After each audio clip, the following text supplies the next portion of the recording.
Good day, I'm Lisa Rowe and this is your JIS News for Wednesday, January 3, 2024.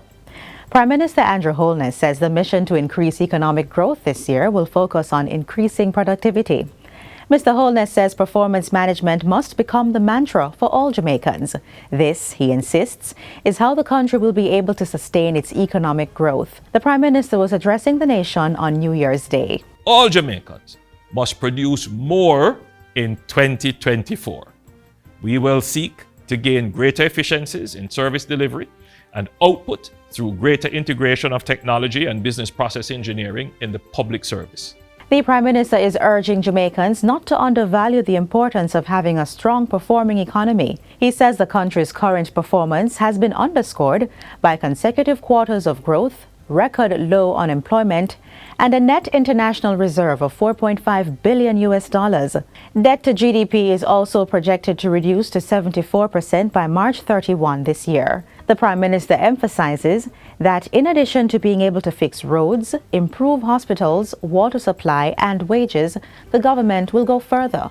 So in 2024, we will further expand economic activity and make the necessary investments in human capital and security to support economic expansion.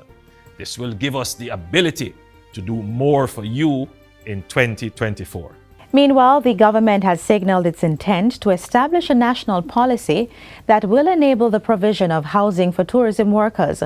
Prime Minister Andrew Holness says this will be done in partnership with hotels, the National Housing Trust, Housing Agency of Jamaica, and private developers.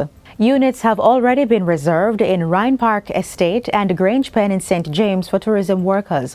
We also welcome the pledge by 4 major international hotel investor groups, including RCD Hotels, Bahia Principe, and Princess Resorts, who combined have committed to constructing over 2,000 residential units for industry employees. Mr. Holness emphasizes that tourism has always been a major employer of labor and that as more rooms are being built, not much planning has been put in place for housing and accommodations for the workers in the industry. As our tourism industry expands, we must ensure that the people get more of the benefits and that we take a longer and more sustainable view of the tourism product. We will not only build hotels, but we will build the community around them. In the area of healthcare, plans for the expansion and refurbishing of the Spanish Town Hospital are on track. Groundbreaking will take place this year, and when completed, the facility will improve healthcare for the people of St. Catherine. Prime Minister Andrew Holness highlights other health initiatives to come on stream.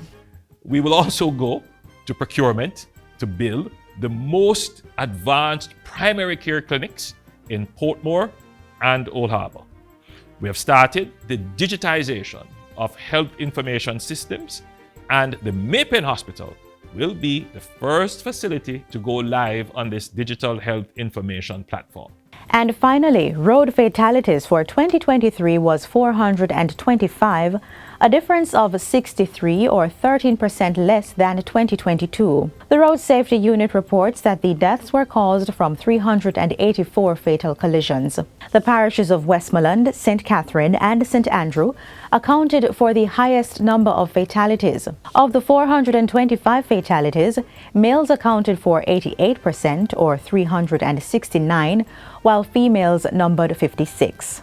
Looking at other categories, motorcyclists topped the chart with 135, followed by 75 pedestrians and 52 private motorcar passengers. The major causes of the crashes were 92 counts of speeding and 98 for failing to stay in the correct lane. The Road Safety Unit is reminding all road users to obey the rules of the road and always operate with caution. And that's it for JIS News Today. I'm Lisa Rowe. Thanks for watching.